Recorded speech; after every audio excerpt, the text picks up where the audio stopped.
Has your organization been successful embedding continuous improvement into everything that it does? If not, you're not alone. In this video, we will go over a system that can help you ingrain continuous improvement into your organizational structure while simultaneously breaking the silos. Hello, this is Sebastian. I'm Alex. This is Rajesh. And I'm Charlie. From Belt Course. You've probably seen this statistic before. 80% of operational excellence programs fail. We've captured here the main reasons based on extensive research and experience. We've seen these failures in practice. But we've also seen successes and learned from those successes. So, in these video series, we will show a solution that can help with at least 3 of these key reasons for failure. The first one is too much focus or reliance on one methodology. A plant manager once told me, some companies make their OpEx system too lean, others too Six Sigma, others to TPM. Balance is key. I didn't really understand it at the time, but after seeing failures and successes in different methodologies, and after experiencing amazing success when combining Lean, TPM, and spicing in Six Sigma, but really combining it with a holistic management system and an engaging leadership culture, I finally understood what he meant. It's no wonder why companies fail to embed OpEx into the way they work, and they fail to engage everyone in continuous improvement. If you've seen that in your organization, where we do all these projects but they fail to sustain, we have to go all the way back to the design of the program to get to one of the major root causes.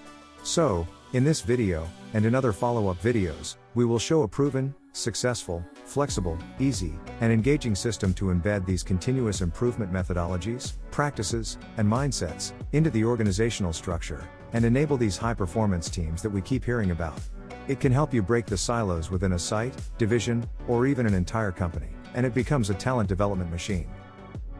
We will introduce the concept of pillars and an operating system. In this video, you will understand what a pillar is and what are the benefits of a pillar. In the follow-up videos, you will also understand how to structure your organization using this concept of pillars and make it part of your company's operating system. So, if we do a simple Google search, we will find out the traditional concept of TPM pillars has been around for a long time, and has been used successfully in particular in highly equipment-intensive industrial organizations. And these are the 8 traditional TPM pillars. We will use one example of a pillar and a pillar team to show how they can help drive performance and break silos while at the same time align within your organizational structure. The pillar we will focus on is quality management, as an example. Note that traditional TPM calls it quality maintenance. So one thing to note already is it doesn't matter that much what you call each pillar, as long as there is consistency within your organization. Same note here about the word pillar. Some organizations may call it center of excellence, competence, or tool. Or even the word practice is used in the consulting world. That's right.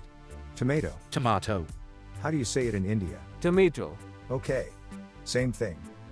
Before we dig deeper, let's first understand the concept of a pillar, and a pillar team. So, what is a pillar? Alex? A pillar is an area of expertise, improvement, and sustainment within any organization. A pillar team is a cross-functional team that focuses on that particular pillar. They become the expert group and take ownership of a particular performance subject within a site. Some may be thinking, but we already have a quality department. Sure, the key difference is the cross-functional nature. To further understand, let's just look at an example of a site and its organizational structure.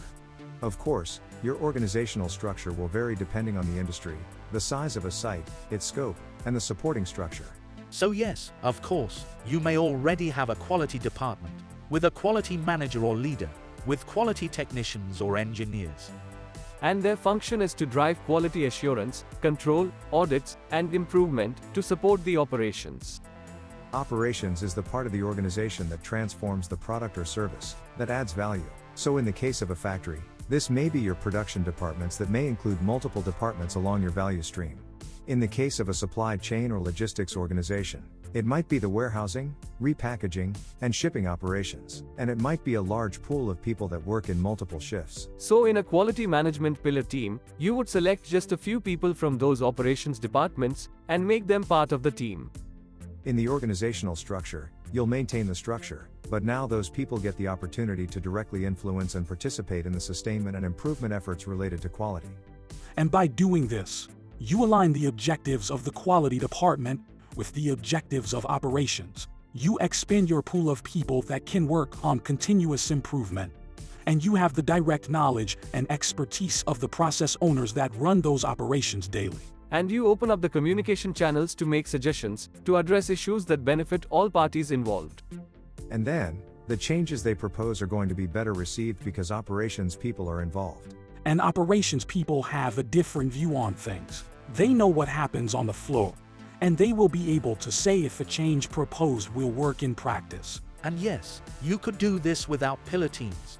But then the quality department has to go and talk to multiple operators, material handlers, team leaders. And then when you want to make changes, you might not have the same people to agree on the best path forward, or help you communicate the changes to get buy-in.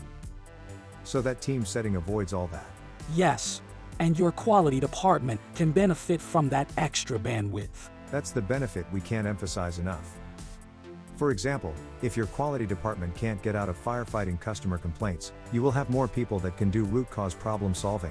The solutions will be better, issues won't reappear because you'll have more people doing audits and increasing engagement, and by involving operations you'll get more proactive addressing internal quality. Quality escapes between production departments, driving accountability at the shop floor level. And as your escapes get better, you have bandwidth to address the total cost of poor quality, which also includes scrap and waste. Just like you do in safety and tackle near misses and unsafe conditions, more people will be trained on addressing defective processes that lead to waste and quality.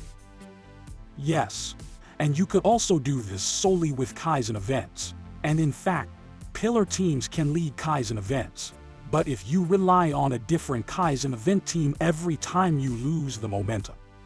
And if we don't train the process owners to lead Kaizen events, then you're waiting on maybe a CI leader or specialist to lead one. Also, the operations people get to learn, improve their problem-solving skills around quality, and help expand awareness and expertise among their peers, and they can become your future quality technicians, engineers, and leaders. Right, and then that will free up your quality department to work on complex quality issues that require more statistical tools like Six Sigma.